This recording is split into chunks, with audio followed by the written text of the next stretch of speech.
There have been advocates both on the left and the right for many years that have advocated a constitutional convention for nefarious purposes or good purposes.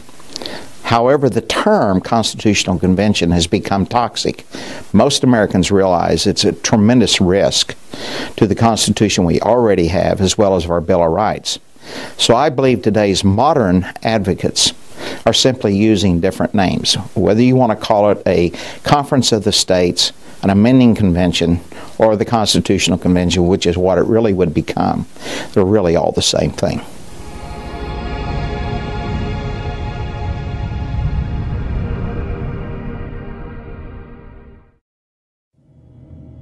Hello, citizens of the world. We are anonymous.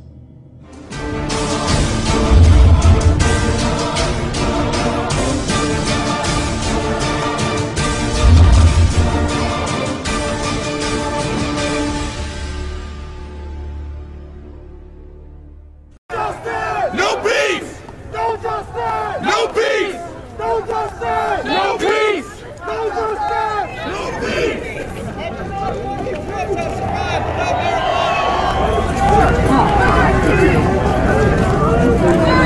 Over here! No justice! No peace! No justice! No peace! No justice! No peace! No justice! No peace! No justice! No peace! No justice! No peace! No justice! No peace! No justice!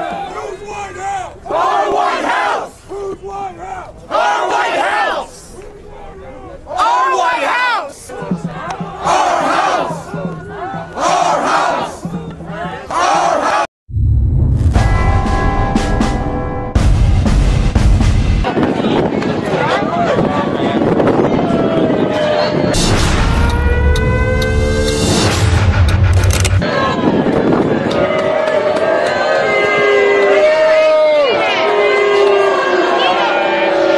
Hostile action to a peaceful demonstration. We are on the eve of a technological revolution. Hey, you should have brought more guys! It's the illusion of free will. Hey, doesn't that look like something we've seen in the past? Looks like something out of Kenya. This is the future of American justice. Brown shirts!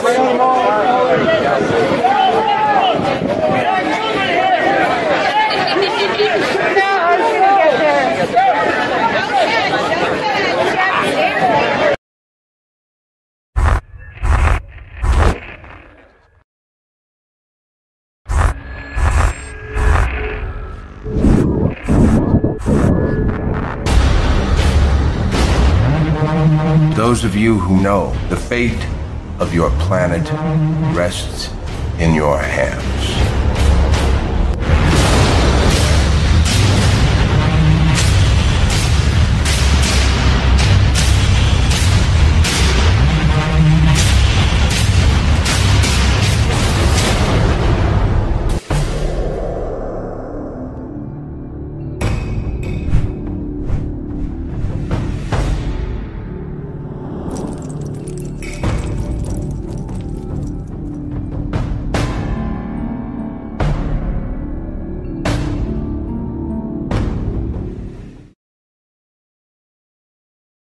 Sheriff is now saying that he will ignore any of the White House's new gun control recommendations that his department finds unconstitutional. But this sheriff is not alone. At least 10 states now say that they're considering taking some sort of legislative action against the federal government.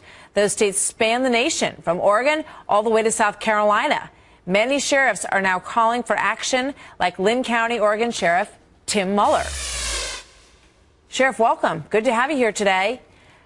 Good morning, Martha. Talk to me a little bit about your process of thinking this through. You know, when you started to hear about these executive orders coming down from the president, you know, what kind of action did you take? What became your plan, and how do you back up your ability to carry that out?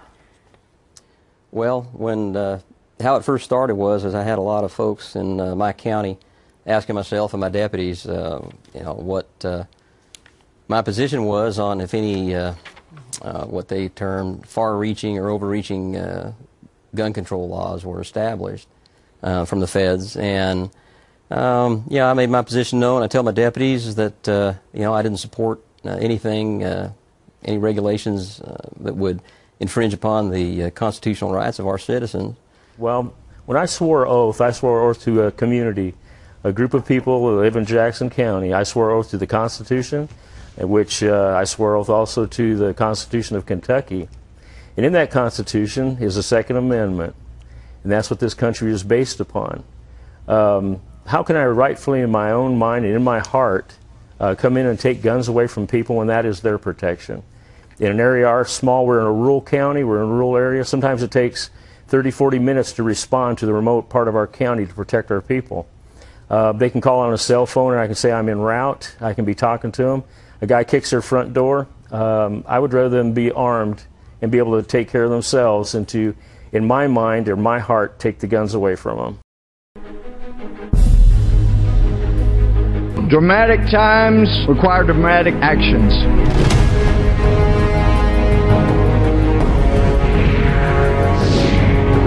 There's a part of the Constitution that hasn't been used since its inception.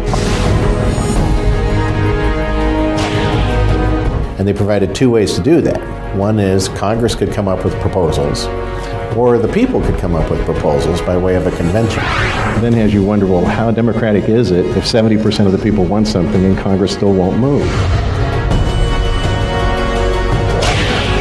Let people come together from across the political spectrum, sort things out, come up with proposals. And if they find proposals that 75% of the state legislatures agree with, that becomes the law.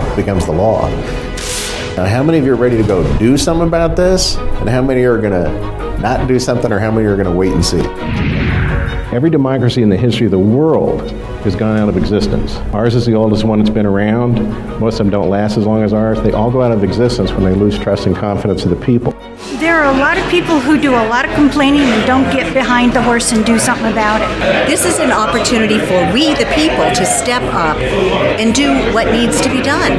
We've got to straighten out America or there won't be one left. No more legislation. And people have a lot of fun creating what they want for the world and what they want for people. And we polish it and refine it to the point where 75% of the room will agree with it.